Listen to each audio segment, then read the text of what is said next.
আমি সকালবেলা এসেছি গাছে জল দিতে, আর এখন এই 5:30 মতো বাজে, 5:45 বাজে হয়তো, কারণ আমি যখন জল দিয়েছি তখন 5:30টার সময় উঠে চলে এসেছি আগে ছাদে জল দিতে। এত রোদ্দুর থাকে না, আসাই যায় না। আমি তো ভাবি কি যে এই আমার সবগুলো গাছ মনে হয় গেল গেল গেল, তো ফাইনালি কেউ যায়নি। এটা কালারটাই ফেড হয়ে যায়, মানে এত রোদের তাপ, কালারটাই ফেড হয়ে গেছে। এখন কালারটা এরকম কালার ছিল, সেই কালারটা এটা এসছে। চলো এটাকে ছাওয়াই রাখি।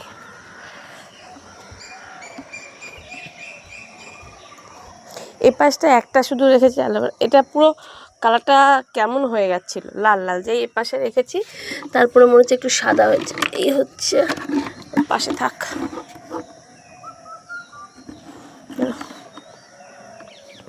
আমার গাছগুলো কেমন লেগেছে তোমাদের আমাকে বলো। একটা গাছের মধ্যে প্রায় 5-6টা করে এক এক রকম, মানে আলাদা আলাদা গাছ আছে। যেমন তুলসী গাছের মধ্যেই নয়নতারা, তার মধ্যেই অন্য কিছু, মানে অনেক রকম গাছ যে যার মতো হয়ে গেছে।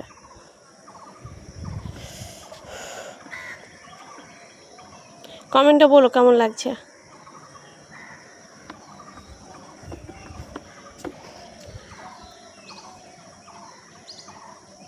আমি সকালবেলা এসেছি গাছে জল দিতে, আর এখন এই 5:30 মতো বাজে, 5:45 বাজে হয়তো, কারণ আমি যখন জল দিয়েছি তখন 5:30টার সময় উঠে চলে এসেছি আগে ছাদে জল দিতে।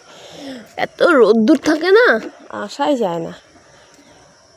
আমি তো ভাবি কি যে এই আমার সবগুলো গাছ মনে হয় গেল গেল গেল, তো ফাইনালি কেউ যায়নি।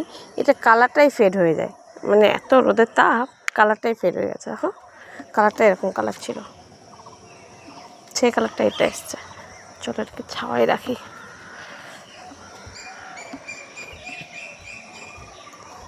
এই পাশটা একটা শুধু রেখেছি, এটা পুরো কালারটা কেমন হয়ে যাচ্ছিলো, লাল লাল, যে এই পাশে রেখেছি তারপরে মনে হচ্ছে একটু সাদা হয়েছে। এই হচ্ছে পাশে থাক।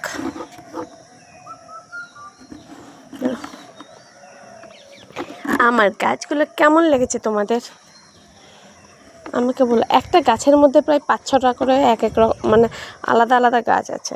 যেমন তুলসী গাছের মধ্যেই নয়নতারা, তার মধ্যেই অন্য কিছু, মানে অনেক রকম গাছ যে যার মতো হয়ে গেছে।